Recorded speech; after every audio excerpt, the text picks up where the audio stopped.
ನಮಸ್ತೆ. ನಮಸ್ಕಾರ. ನವನೀತಾ, ಇವತ್ತು ಬಂದಿದ್ದೀವಿ, ನಾವೆಲ್ಲ ಸೇರಿದ್ದೀವಿ ಲೀಲಾವತಿ ಅಮ್ಮನ ಮನೆಯಲ್ಲಿ. ಅವ್ರ ಬಗ್ಗೆ ಏನು ಹೇಳಕ್ಕೆ ಇಷ್ಟಪಡ್ತೀಯಪ್ಪ? ನಾನು ಅವ್ರನ್ನ ಚಿಕ್ಕ ವಯಸ್ಸಿಂದನೂ ನೋಡ್ಕೊಂಡು ಬೆಳೆದಿದ್ದವನು. ನಾನು ಅವ್ರ ಜೊತೆ ಆ್ಯಕ್ಟ್ ಮಾಡಿದ್ದೀನಿ, 2 ಮೂವಿ ಮಾಡಿದ್ದೀನಿ. ಅದು ಇಲ್ಲದೆ ನಾನು ಎಲೆಕ್ಷನ್ ಟೈಮಲ್ಲಿ ನಮ್ಮ ಊರಿಗೆ ಬಂದಿದ್ದರು, ತುಮಕೂರಿಗೆ. ಆವಾಗ ನಮಗೋಸ್ಕರ ಕ್ಯಾನ್ವಸು ಮಾಡಿದರು, ಆಮೇಲೆ ಆರ್ಕೆಸ್ಟ್ರಾದಲ್ಲಿ ಹಾಡು ಹೇಳಿದರು, ಡ್ಯಾನ್ಸ್ ಮಾಡಿದ್ರು. ಅವ್ರ ಮಗನೂ ಮಾಡಿದರು. ಅವ್ರ ಮಗ ತುಂಬ ಚೆನ್ನಾಗಿ ಡ್ಯಾನ್ಸ್ ಮಾಡಿದ್ರು. ನನ್ನ ಹತ್ರ ಫೋಟೋಸು ಇದೆ, ವಿನೋದ್ ರಾಜ್ ಸರ್. ವಿನೋದ್ ರಾಜ್ ಸರ್. ಆಮೇಲೆ ನನ್ನ ಮಗ ಅವಾಗ ಚಿಕ್ಕ ಹುಡುಗ, ಅವ್ರು ಹಿಂಗೆ ಎತ್ಕೊಂಡು ಮಾಡಿದ್ರು. ಈಗ ನನ್ನ ಮಗ 25 ವರ್ಷದ ಹುಡುಗ ಆಗ್ಬಿಟ್ಟಿದ್ದಾರೆ. ನಂಗೆ ತುಂಬ ಖುಷಿ ಅವ್ರು ನೋಡಿದ್ರೆ.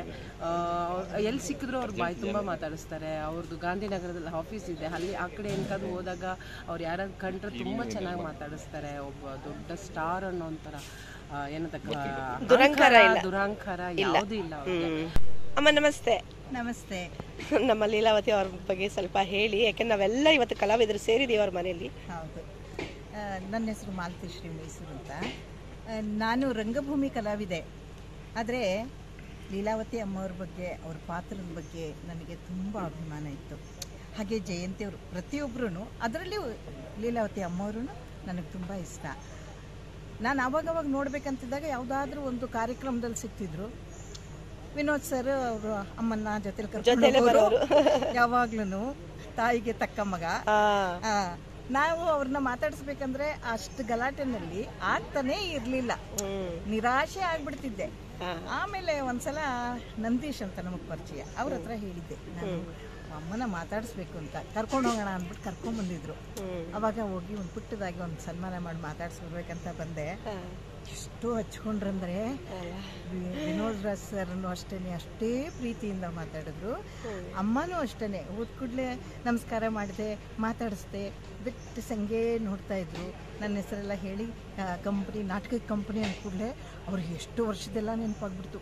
ನನ್ನ ಮಗ ಚಿಕ್ಕವನಿದ್ದ, ಅವನ್ನ ಅಲ್ಲಿ ಮಲಗಿಸಿ ನಾವು ಪಾತ್ರ ಮಾಡ್ತಿದ್ವಿ ಅಂತ ತುಂಬ ಕಥೆಗಳು ಹೇಳ್ತಿದ್ರು ಅವರೆಲ್ಲ.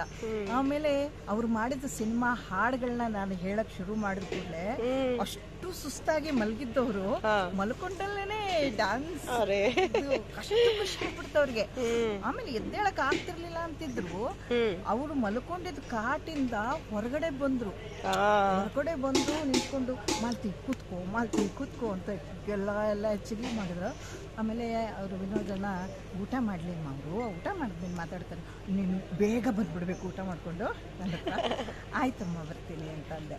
ಆಮೇಲೆ ಕೆಳಗಡೆ ಬಂದು ಫೋಟೋ ಎಲ್ಲ ಅದು ಬಂದು ನಿಂತ್ಕೊಂಡ್ರು ಹಿಂಗೆ ಹಿಡ್ಕೊಂಡು. ನಾನು ಪೂರ್ತಿ ಕೆಳಗಡೆಯಿಂದ ಮೆಲ್ಲು ಸಿರಿ ಸೈಗಾನ ಅದು ಡ್ಯಾನ್ಸ್ ಶುರು ಮಾಡಿದೆ. ಅವರು ನಿಂತಲೇನೆ ರಿದಮ್ಗೆ ಅಮ್ಮ ಅಷ್ಟು ಖುಷಿ ಆಗೋಯ್ತು ಅಲ್ಲ.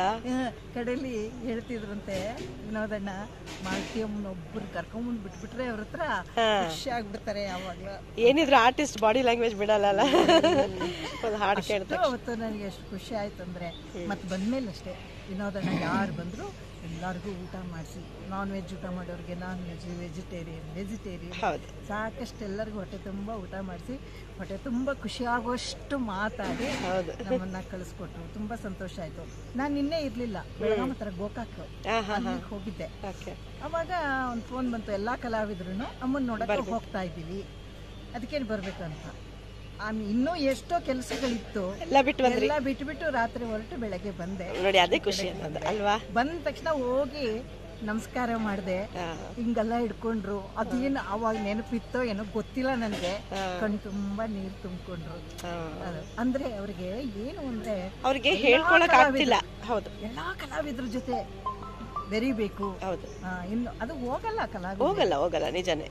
ಅದನ್ನ ಪಾತ್ರ ಮಾಡುವಾಗ ಯಮಾರನ್ ಕರೆದ್ರು ಇದೊಂದು ಸೀನ್ ಮುಗಿಸ್ಕೊಂಡು ಬಂದ್ಬಿಡ್ತೀನಿ ಅನ್ನೋಂತಹ ಒಂದು ನಿಜ. ನನ್ನ ಪ್ರಕಾರ ಇದು ಮೊದಲನೇ ಆರ್ಟಿಸ್ಟ್, ಎಲ್ಲ ಕಲಾವಿದರನ್ನ ಒಟ್ಟಿಗೆ ನೋಡ್ಬೇಕು ಅನ್ನೋದು ಮೊಟ್ಟ ಮೊದಲ ಕಲಾವಿದೆ. ಇಂತಹ ದೊಡ್ಡ ಮನಸ್ಸು ಯಾರಿಗೂ ಇರಲ್ಲ ಅಲ್ವಾ. ಅದನ್ನೇ ಹೇಳಿದ್ದು, ಅಷ್ಟು ಜನ ಅಂತಂದ್ರೆ ಅಮ್ಮಮ್ಮ ಅಂದ್ರೆ ಇದ್ರಲ್ಲಿ ಒಂದು 600-700 ಜನ ಇರಲ್ವೇ, ಅದಕ್ಕಿಂತ ಜಾಸ್ತಿ ಇದೆಯಲ್ಲ. ಇನ್ನೂ ಜಾಸ್ತಿ ಇದೆ, ಇನ್ನು ಬರ್ತಿದ್ದಾರೆ ಒಂದಿವೆ.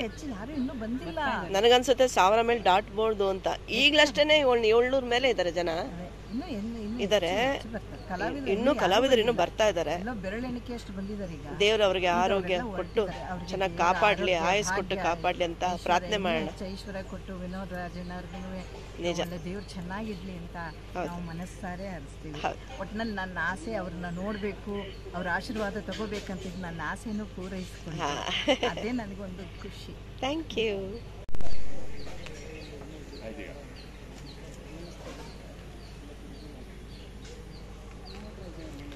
ನಮಸ್ತೆ ಸೂರಿ. ನಮಸ್ತೆ. ಹೇಗೆ ಅನಿಸ್ತಿದೆ ಇವತ್ತು ನಾವೆಲ್ಲ ಕಲಾವಿದರು ಒಟ್ಟಿಗೆ ಲೀಲಾವತಿ ಅಮ್ಮನ ಮನೇಲಿ ಸೇರಿರೋದು?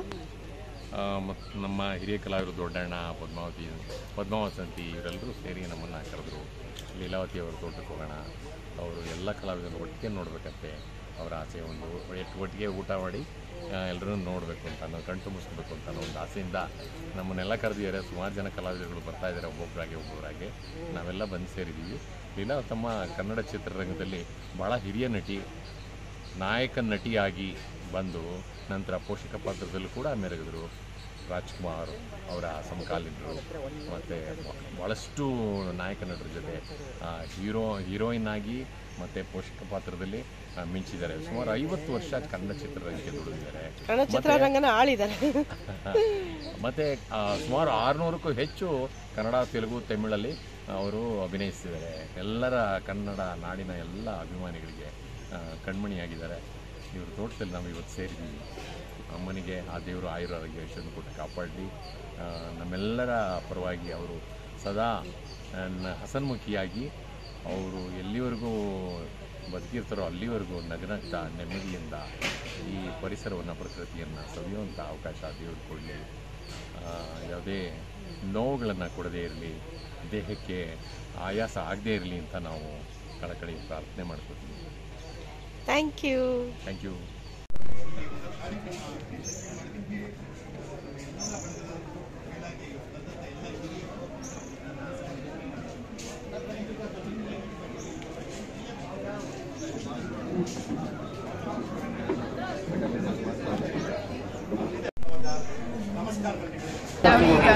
ಒಂದು ಸ್ವಲ್ಪ ಜೋರಾಗಿರಲಿ.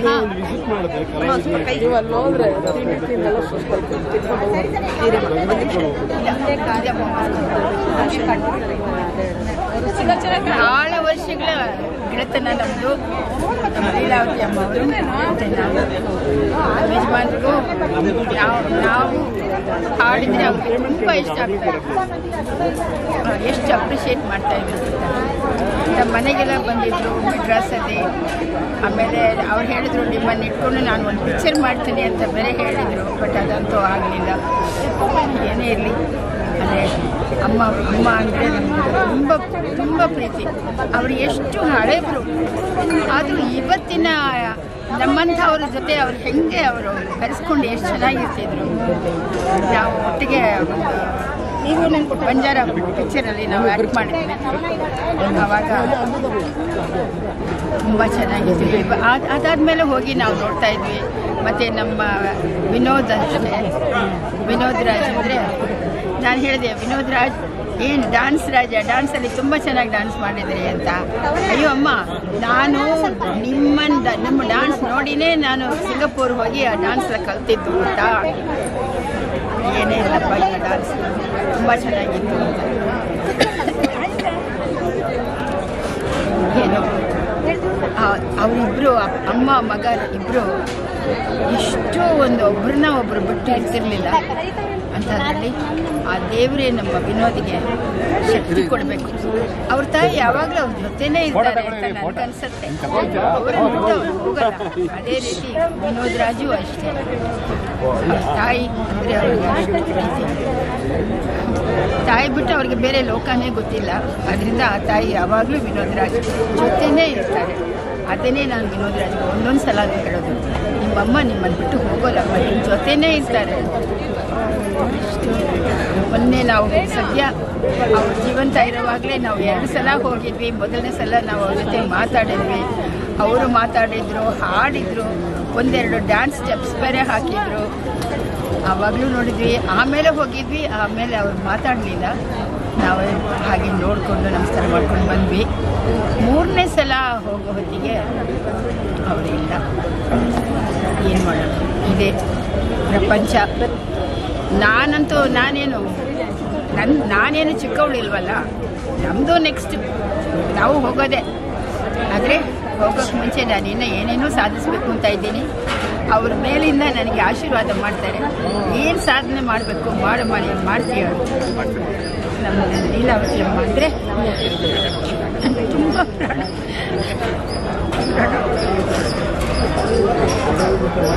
ನಮ್ಮ ಕಾಲದವ್ರನ್ನೇ ಈಗ ನನ್ನ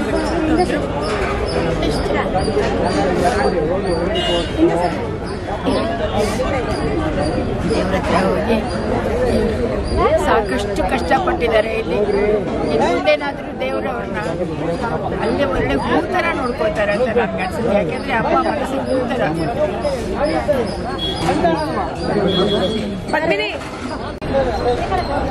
ನಮಸ್ತೆ, ನಾನು ಪದ್ಮಿನಿ ಅಂತ ಪೋಷಕ ಕಲಾವಿದರ ಸಂಘದ ಅಧ್ಯಕ್ಷರು. ಇವತ್ತು ಲೀಲಾವತಿ ಅಮ್ಮವ್ರನ್ನ ನಾವೆಲ್ಲರೂ ಕಳ್ಕೊಂಡಿದ್ದೀವಿ. ಚಿತ್ರರಂಗಕ್ಕೆ ತುಂಬಲಾರದ ನಷ್ಟ ಅಂತ ಹೇಳ್ಬೋದು. ಯಾಕೆ ಅಂತಂದರೆ ಅಮ್ಮ ಕೊನೆಗಾಲದವರೆಗೂ ಚಿತ್ರರಂಗದ ಕಲಾವಿದರಿಗೋಸ್ಕರ ಏನಾರು ಒಂದು ಸಾಧನೆ ಮಾಡಬೇಕು ಅಂತೇಳಿ ತುಂಬ ಪ್ರಯತ್ನ ಪಟ್ಟರು. ಕೊನೆಗೆ ಲಾಸ್ಟ್ ಮೂಮೆಂಟಲ್ಲಿ ಈಗ ಒಂದು ವಾರದಲ್ಲಿನೂ ಕೂಡ ಒಂದು CMಗೆ ಒಂದು ಲೆಟರ್ ಕೊಟ್ಟಿದ್ದಾರೆ. ಒಂದು ಪೋಷಕ ಕಲಾವಿದರಿಗೆ ಅಂದರೆ ಚಲನಚಿತ್ರ ಕಲಾವಿದರಿಗೆ ಒಂದು ಮಾಶಾಸನದ ರೀತಿ ಕೊಡಬೇಕು ಅಂತೇಳಿ ಒಂದು CMಗೂ ಲೆಟರ್ ಕೊಟ್ಟಿದ್ದಾರೆ. ಅವರು ಆಯಿತು ಅಂತ ಒಪ್ಕೊಂಡಿದ್ದಾರಂತೆ. ಹಾಗೆ ಕೊನೆವರೆಗೂ ಇಲ್ಲಿವರೆಗೂ ಸಮಾಜ ಸೇವೆ ಆಗಲಿ, ಒಂದು ಕರೋನಾ ಬಂದಾಗಲಾಗಲಿ, ಒಂದು ಪ್ರಾಣಿಗಳಿಗೆ ಒಂದು ಆಹಾರ ಕಳಿಸೋದಾಗಲಿ ತುಂಬ ಸೇವೆಯನ್ನು ಅವ್ರು ಮಾಡಿದ್ದಾರೆ. ಅದೇ ರೀತಿ ಎಲ್ಲ ಕಲಾವಿದರಾಗಲಿ ಎಲ್ಲರೂ ಹಣ ಇರೋರು ಆ ಥರ ಸಹಾಯ ಮಾಡಿದರೆ ನಮ್ಮ ಭಾರತದಲ್ಲಿ ಒಂದು ಬಡತನ ಅನ್ನೋದೇ ಇರಲ್ಲ. ಹಾಗೆ ಅಮ್ಮನ ನೋಡಿದರೆ ಅಮ್ಮನ ಥರ ಅಮ್ಮನ್ನ ಅನ್ನೋದು ಅವ್ರನ್ನ ನೋಡಿ ಕಲಿಬೇಕು. ಮಗ ಏನು ಅನ್ನೋದು ವಿನೋದ್ ರಾಜ್ ಅವ್ರನ್ನ ಕಲಿಬೇಕು. ಅದೇ ರೀತಿ ಅಮ್ಮ ಮಗನ ಬಾಂಧವ್ಯ ಇಡೀ ದೇಶಕ್ಕೆ ಆಗಲಿ ನಮ್ಮ ಕರ್ನಾಟಕ ಆಗಲಿ ಅದನ್ನು ನೋಡಿ ನಾವು ತಂದೆ ತಾಯಿಗಳನ್ನ ಹೇಗೆ ಕಾಪಾಡ್ಕೊಬೇಕು ಅನ್ನೋದು ಅವ್ರನ್ನ ನೋಡಿ ಕಲಿಬೇಕು. ಅದೊಂದು ಮಾದರಿ. ತಾಯಿ ಥರ ಮಗ ಇಲ್ಲ, ಮಗ ಥರ ತಾಯಿ ಇಲ್ಲ ಅನ್ನೋದು ಅವ್ರನ್ನ ನೋಡಿ ಕಲಿಬೇಕು. ಯಾಕೆಂದರೆ ಈ ಕಾಲದಲ್ಲಿ ತಾಯಿ ದಿನ ತಗೊಂಡೋಗಿ ಅನಾಥಾಶ್ರಮ ಬಿಡ್ತಾರೆ. ಮಕ್ಕಳು ದುಡ್ಡು ಕೊಡಲಿಲ್ಲ ಅಂತ ತಂದೆ ತಾಯಿನ ಸಾಯಿಸ್ತಾರೆ. ಮಗ ಸರಿ ಇಲ್ಲ ಅಂತ ತಂದೆ ತಾಯಿಗಳು ಮಗನ ಸಾಯಿಸ್ತಾರೆ. ಇದಕ್ಕೆ ಅಮ್ಮ ಮಗ ಲೀಲಾವತಿ ಅಮ್ಮವರು, ವಿನೋದ್ ರಾಜ್ ಅವರು ಒಂದು ದೊಡ್ಡ ಮಾದರಿ. ಅವ್ರನ್ನ ನೋಡಿ ಮುಂದಿನ ಪೀಳಿಗೆಯರಾಗಲಿ ನಮ್ಮ ಪೀಳಿಗೆ ಆಗಲಿ ನೋಡಿ ಕಲಿಯುವಂಥದ್ದು ತುಂಬ ಇದೆ. ತಾಯಿ ಮಗನ ಬಾಂಧವ್ಯ ಎಷ್ಟು ಹೇಳಿರೋ ಸಾಲದು. ಅಂಥ ಮಹಾತಾಯಿನ ನಮ್ಮ ಚಿತ್ರರಂಗ ಇವತ್ತು ಕಳ್ಕೊಂಡಿದೆ. ಅವರ ಆತ್ಮಕ್ಕೆ ಶಾಂತಿ ಸಿಗಲಿ ಅಂತೇಳಿ ಆ ಭಗವಂತನಲ್ಲಿ ನಮ್ಮ ಎಲ್ಲ ಪೋಷಕ ಕಲಾವಿದರ ಸಂಘದ ಪರವಾಗಿ ನಾನು ಬೇಡ್ಕೊತೀನಿ. ಹಾಗೆ ವಿನೋದ್ ರಾಜ್ ಅವ್ರಿಗೂ ಆ ನೋವನ್ನು ತುಂಬುವಂಥ ಶಕ್ತಿ ಆ ಭಗವಂತ ಕರುಣಿಸಲಿ ಅಂತೇಳಿ ಆ ದೇವರಲ್ಲಿ ಮತ್ತೊಮ್ಮೆ ನಾನು ಪ್ರಾರ್ಥನೆ ಮಾಡ್ಕೊತೀನಿ. ನಮಸ್ಕಾರ, ನಾನು ಕಲಾವಿದ ರೇಣು ಶಿಕಾರಿ ಮಾತಾಡ್ತಾ ಇದ್ದೀನಿ. ಆ್ಯಕ್ಚುಲಿ ಅಮ್ಮನ ಬುಧವಾರ ಸಂಜೆ ನೋಡ್ಕೊಂಡು ಬಂದ್ವಿ. ಶುಕ್ರವಾರ ಸಂಜೆ ಅವ್ರಿಲ್ಲ ಅನ್ನೋ ಮಾತು ಕೇಳ್ಪಟ್ವಿ. ನಿಜವಾಗ್ಲೂ ತುಂಬ ಬೇಜಾರಾಗುತ್ತೆ. ಯಾಕಂದರೆ ಅಮ್ಮನ ಜೊತೆಗೆ ಆ್ಯಕ್ಟ್ ಮಾಡೋ ಅವಕಾಶ ನನಗೆ ಸಿಗಲಿಲ್ಲ. ಆದರೆ ಅವರು ಕನ್ನಡದಕ್ಕಂತ ಸಿನಿಮಾ ಮಾಡುವಾಗ ನಮ್ಮದು ಶರದೃತು ನಡೀತಾ ಇತ್ತು. ದಿನ ಆಪೋಸಿಟ್ ರೂಮಲ್ಲಿ ಇದ್ವಿ. ಗಂಟೆ ಅವರ ಅನುಭವಗಳನ್ನ ಹಂಚ್ಕೊಳ್ಳೋರು, ಅವ್ರ ಕಷ್ಟಗಳನ್ನ ಹಂಚ್ಕೊಳ್ಳೋರು. ಈಗಿನ ನಾವು ಹೆಣ್ಮಕ್ಳು ಕಲಾವಿದರಷ್ಟೇ ಅಲ್ಲ, ಇಡೀ ಹೆಣ್ಣು ಮಕ್ಕಳು ಏನಿದ್ದೀವಿ ಅವರೆಲ್ಲರಿಗೂ ಅವರೊಂದು ಇನ್ಸ್ಪಿರೇಷನ್ ಆಗಿದ್ರು. ಅವ್ರನ್ನ ನೋಡಿ ಕಲಿಬೇಕು. ನಾವೇನಾದ್ರು ಒಂದು ಫೆಸಿಲಿಟೀಸ್ ತುಂಬ ಕಮ್ಮಿ ಆದರೆ ಕಿರ್ಚಾಡೋದನ್ನು ಕಲ್ತ್ಕೊಂಡಿದ್ದಾರೆ. ಈಗ ನಮ್ಮ ಹೆಣ್ಮಕ್ಳು ಕಲಾವಿದರು ಅದು ಬೇಕು ಇದು ಬೇಕು ಅಂತ ಡಿಮ್ಯಾಂಡ್ ಮಾಡ್ತಾರೆ. ಏನೂ ಇಲ್ದಿರೋ ಕಾಲದಲ್ಲಿ, ಅಂಥ ಮೊಬೈಲ್ಗಳು ಇಲ್ದಿರೋ ಕಾಲದಲ್ಲಿ ಇಷ್ಟೆಲ್ಲ ಅಚೀವ್ ಮಾಡಿ ಇವತ್ತು ನಮ್ಮೆಲ್ಲರಿಗೂ ಒಂದು ಮಾದರಿಯಾಗಿದ್ದಾರೆ. ಅಂಥವ್ರನ್ನ ಇವತ್ತು ಕಳ್ಕೊಂಡಿದ್ದೀವಿ. ಅವ್ರ ಆತ್ಮಕ್ಕೆ ಶಾಂತಿ ಸಿಗಲಿ ಅಂತ ಕೇಳ್ಕೊತೀನಿ. ವಿನೋದ್ ಅಣ್ಣನಿಗೆ ಆ ದುಃಖ ಭರಿಸೋ ಶಕ್ತಿ ಸಿಗಲಿ ಅಂತ ಕೇಳ್ಕೊತೀನಿ. Thank you. ನಮಸ್ತೆ. ಇವಾಗ ಅವ್ರನ್ನ ನೋಡೋಕ್ಕೆ ಅಂತ ಬಂದಿದ್ದೀವಿ. ಅವರಿಂದ ನಾವು ಕಲಿಯೋದು ಭಾಳನೇ ಇದೆ. ಒಂದು ಅವ್ರ ಬಗ್ಗೆ ಹೇಳಬೇಕು ಅಂತಂದರೆ ನಮಗೆ ಮಾತೇ ಬರಲ್ಲ. ಇವತ್ತಿನ ಹೆಣ್ಮಕ್ಳು ಅವ್ರನ್ನ ನೋಡಿ ಕಲಿಬೇಕು. ಅವರ ಹಿಂದಿನ ಹಳೆಯ ಸಿನಿಮಾಗಳ್ನ ನೋಡಬೇಕು. ಅದು ನೋಡಿದ್ರೆ ಹೆಂಗೆ ಇದ್ದರೂ ಅವರ ಒಂದು ಕಲೆ, ಅವರ ಒಂದು ಆ್ಯಕ್ಟಿಂಗ್ ಆಗಿರ್ಬೋದು, ಒಂದು ಅದಕ್ಕೆ ಏನಂತಾರೆ ಕಲೆ, ಅದನ್ನು ನೋಡಿ ನಾವು ಕಲಾವಿದರು ಕಲಿಬೇಕು. ಇನ್ನೊಂದು ತುಂಬ ಅಂತ ಹೇಳೋಕ್ಕೆ ಇಷ್ಟಪಡ್ತೀನಿ. ಭಾಳ ಮನಸ್ಸಿಗೆ ನೋವಾಗುತ್ತೆ. ವಿನೋದ್ ಸರು ಅಮ್ಮ ಹೋಗ್ಬಿಟ್ರು ಅಂತ ಅಂದರೆ ನಮ್ಮ ಹೆತ್ತ ತಾಯಿನೇ ಹೋಗ್ಬಿಟ್ಟು ಕಳ್ಕೊಂಡಿದ್ದೀವಿ ಅಂತ ಅನಿಸುತ್ತೆ. ದುಃಖ ಆಗುತ್ತೆ. ಇಷ್ಟು ಏನು ಹೇಳಬೇಕು ಅಂತಲೇ ಗೊತ್ತಾಗಲ್ಲ. ಭಾಳ ನೋವಾಗುತ್ತೆ. ನನ್ನ ರಾತ್ರಿ ನಾವು ವಿಚಾರ ಕೇಳಿಬಿಟ್ಟು ಮನಸ್ಸಿಗೆ ತುಂಬ ನೋವಾಯಿತು. ಆದರೆ ಅವ್ರ ಜೊತೆ ನಾವು ಪಾತ್ರ ಅಂತೂ ಮಾಡೋಕ್ಕಾಗಲಿಲ್ಲ. ಅಷ್ಟು ಅವ್ರನ್ನ ನೋಡೋಂಥ ಭಾಗ್ಯನಾರ ಇದೆಯಲ್ಲ, ಅಷ್ಟು ಸಾಕು. ಲೀಲಾವತಿ ಅವರು ಅಂದರೆ ಕನ್ನಡದಲ್ಲಿ ಮೇರು ನಟಿ. ಇವತ್ತು ಅವರು ನಿಜವಾಗ್ಲೂ ಅವ್ರದ್ದು ನಿಧನದಲ್ಲಿ ನಮಗೆಲ್ಲರಿಗೂ ತುಂಬ ನಷ್ಟ ಆಗಿದೆ. ವಿನೋದ್ ರಾಜ್ ಅವರಿಗೆ ದುಃಖ ಭರಿಸೋ ಶಕ್ತಿ ಕೊಡಲಿ ದೇವರು. ಅಮರ ಅವರು ಯಾವತ್ತು, ಲೀಲಮ್ಮ ಅಮರ ಯಾವತ್ತು ಅವ್ರ ಸಾಂಗ್ಗಳು, ಅವ್ರ ಸಿನಿಮಾಗಳು ದೊಡ್ಡ ದೊಡ್ಡ ನಟರ ಜೊತೆ ನಡೆಸಿರೋದು. ನಿಜವಾಗ್ಲೂ ಅವ್ರ ಆತ್ಮಕ್ಕೆ ಶಾಂತಿ ಸಿಗಲಿ ಬೇಡ್ಕೊಂಡಿದ್ದೀವಿ. ಅವ್ರ ಮಗನ ಒಳ್ಳೇದಾಗಲಿ ಅಷ್ಟೇ. ದುಃಖ ಭರಿಸೋ ಶಕ್ತಿ ಕೊಡಲಿ. ನಾವೆಲ್ಲ ಅವ್ರ ಜೊತೆ, ವಿನೋದ್ ರಾಜ್ ಜೊತೆ ಇದ್ದೀವಿ ಖಂಡಿತ. ಎಲ್ರಿಗೂ ನಮಸ್ಕಾರ. ಕನ್ನಡ ಚಿತ್ರರಂಗದ ಮೇರು ನಟಿ ಲೀಲಾವತಿ ಅಮ್ಮನವರನ್ನು ಕಳ್ಕೊಂಡು ನಮ್ಮ ಕನ್ನಡ ಚಿತ್ರ ಇವತ್ತು ಭರಿಸಲಾಗದ ದುಃಖವನ್ನು ಅನುಭವಿಸ್ತಾ ಇದೆ. ಅಭಿಜಾತ ಕಲಾವಿದೆ ಅಂತ ಹೇಳಿದರೆ ತಪ್ಪಾಗಲಾರದು. ಸುಮಾರು 600ಕ್ಕೂ ಹೆಚ್ಚು ಚಲನಚಿತ್ರಗಳಲ್ಲಿ ತಮ್ಮದೇ ಆದ ಛಾಪನ್ನು ಮೂಡಿಸತಕ್ಕಂಥ ಲೀಲಾವತಿಯವರು ಇವತ್ತು ನಮ್ಮನ್ನೆಲ್ಲ ಬಿಟ್ಟು ಅಗಲಿದ್ದಾರೆ. ಭಗವಂತ ಅವರ ಆತ್ಮಕ್ಕೆ ಶಾಂತಿಯನ್ನು ಕೊಡಲಿ. ಕನ್ನಡ ಚಿತ್ರರಂಗ ಅಲ್ಲದೆ ನಮ್ಮ ಅಕ್ಕಪಕ್ಕದ ತಮಿಳು, ತೆಲುಗು, ಮಲಯಾಳಂ, ಹಿಂದಿ ಚಿತ್ರಗಳಲ್ಲೂ ಸಹ ಇವರು ತಮ್ಮ ಛಾಪನ್ನು ಮೂಡಿಸಿದರೆ ಭಾರತದ ಉದ್ದಗಲಕ್ಕೂ ಹೆಸರನ್ನು ಮಾಡಿದರೆ ಬಹಳ ಸಂಭಾವಿತ ನಟಿ. ತಾಯಿಯ ಪಾತ್ರ ಆಗಲಿ, ನಾಯಕಿಯ ಪಾತ್ರ ಆಗಲಿ, ಪೋಷಕ ಪಾತ್ರಗಳಾಗಲಿ, ಎಲ್ಲದರಲ್ಲೂ ಪಾತ್ರದ ಒಳಹೊಕ್ಕು ಅವರು ಅಭಿನಯಿಸಿದಂಥ ರೀತಿ ಏನಿದೆ ಅದು ಬಹಳ ಅದ್ಭುತ ಅಂತ ಹೇಳೋದಕ್ಕೆ ಇಷ್ಟಪಡ್ತೇನೆ. ಈ ಥರ ಕಲಾವಿದೆಯನ್ನು ನಾವು ಮತ್ತೆ ಕಾಣಲು ಸಾಧ್ಯ ಇಲ್ಲ. ಮತ್ತು ಮರುಜನ್ಮ ಮರುಜೀವ ಅನ್ನೋದಕ್ಕೆ ಲೀಲಾವತಿ ಅಮ್ಮನವರು ಮತ್ತೆ ಈ ಕನ್ನಡ ನಾಡಲ್ಲಿ ಹುಟ್ಟಿ ಈ ಕನ್ನಡ ಚಿತ್ರರಂಗದಲ್ಲಿ ಮತ್ತೆ ಬೆಳಗಲಿ. ಕಣ್ಮನೆಯಾಗಿರುವ ಆ ಹಿರಿಯ ಜೀವ ಲೀಲಾವತಿ ಅಮ್ಮನವರ ಜೀವಕ್ಕೆ, ಆತ್ಮಕ್ಕೆ ಆ ಭಗವಂತ ಶಾಂತಿ ಕೊಡಲಿ ಅಂತ ಈ ಮೂಲಕ ಕೇಳ್ಕೊಳ್ತಾ ಇದ್ದೀನಿ. ಕನ್ನಡ ಕಲಾಭಿಮಾನಿಗಳಿಗೆ, ಸಪ್ತಕೋಟಿ ಕನ್ನಡಿಗರಿಗೆ ನಾಗೇಂದ್ರ ಪ್ರಸಾದ್ ಚಲನಚಿತ್ರ, ರಂಗಭೂಮಿ, ದೂರದರ್ಶನ ನಟ ನಿರ್ದೇಶಕನ ಹೃದಯಪೂರ್ವಕ ನಮಸ್ಕಾರ. ಇಂದಿನ ದಿನ ಬಹಳ ದುಃಖವಾದ ದಿನ ಅಂತ ಹೇಳ್ಬೋದು. ಚತುಷ್ಕೋಟಿ ಕನ್ನಡಿಗರಿಗೆ ತಾಯಿ ಸಮಾನರಾದ ಲೀಲಾವತಿಯವರು ಹೋಗಿದ್ದು ನಿಮ್ಮೆಲ್ಲರಿಗೂ ಕೂಡ ಒಂದು ದುಃಖಭರಿತವಾದ ದಿನ ಅಂದರೆ ತಪ್ಪಾಗಲಾರದು. ಎಲ್ಲರಿಗೂ ಆ ದುಃಖ ಇದೆ. ಅವರ ಮನೆಯವರಿಗೆ ಸಾಂತ್ವನವನ್ನು ಆ ದೇವರು ನೀಡಲಿ ಅಂತ ಹೇಳ್ಕೊತಾ ಇದ್ದೀನಿ. ಒಂದು ಚಿಕ್ಕ ಕಲಾವಿದ, ಅಭಿಜಾತೆ ಕಲಾವಿದೆ ಅಂತ ಅಂದರೆ ನಮ್ಮ ಈ ತಾಯಿ ಲೀಲಮ್ಮನವರೇ. ಯಾಕಂದರೆ ನಮ್ಮ ರಂಗಭೂಮಿ ಕಲಾವಿದರಿಂದ ಹಿಡಿದು ಚಲನಚಿತ್ರ ಕಲಾವಿದರನ್ನು ಅವರು ಆಶ್ರಯರಾಗಿದ್ದಾರೆ. ಅವರು ನೆನಪು ಸದಾ ಇರಲಿ, ದೇವರು ಒಳ್ಳೇದು ಮಾಡಲಿ. ಇವತ್ತು ಮಾಡಿರುವಂಥ ಕೆಲಸ ಶಾಶ್ವತವಾಗಿ ಉಳ್ಕೊಳ್ಳುತ್ತೆ. ನಮಗೆ ಅಂಥವ್ರು ಸಿಗೋದು ಕಲಾವಿದರು ತುಂಬಾ ಕಷ್ಟ. ಒಂದು ಹೆಣ್ಣಾಗಿ ನಿಂತು ಕೆಲಸ ಮಾಡಿ ಇವತ್ತು ಅವರು ನಮ್ಮನ್ನೆಲ್ಲ ಬಿಟ್ಟು ಅಗಲಿದ್ದಾರೆ. ಅವರ ಆತ್ಮಕ್ಕೆ ಶಾಂತಿ ಸಿಗಲಿ ಅಂತ ನಾನು ಕೇಳ್ಕೊತೀನಿ. ಮತ್ತೊಮ್ಮೆ ಹುಟ್ಟಿ ಬರಲಿ ಲೀಲಾವತಿ ಅಮ್ಮ ಅಂತ ನಾನು ಕೇಳ್ತೀನಿ.